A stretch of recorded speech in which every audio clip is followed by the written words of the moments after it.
मुख्यमंत्री पदासंदर्भात दीपक केसरकर यांनी मोठं विधान केलंय। दिल्लीतूनच मुख्यमंत्री पदाचा निर्णय होणार असल्याचं त्यांनी स्पष्ट केलेलं आहे।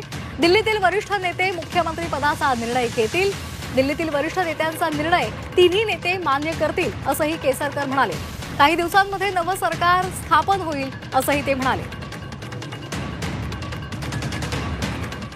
मोदी शाह जो निर्णय घेतील तो सर्व वरिष्ठ नेत्यांना मान्य असेल।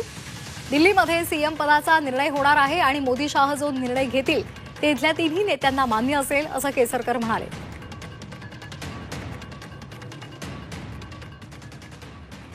सरकार लवकरच स्थापन होईल या संदर्भात वरिष्ठ लवकरच उद्या बीजेपीची गटनेता निवडीसाठी कदाचित मीटिंग होण्याची शक्यता आहे आणि त्याच्यानंतर तिन्ही नेते एकत्र बसतील, चर्चा करतील आणि मग पक्षश्रेष्ठींकडे जाऊन पक्षश्रेष्ठी जो काही निर्णय घेतील त्याप्रमाणे महाराष्ट्राचं सरकार स्थापन होईल।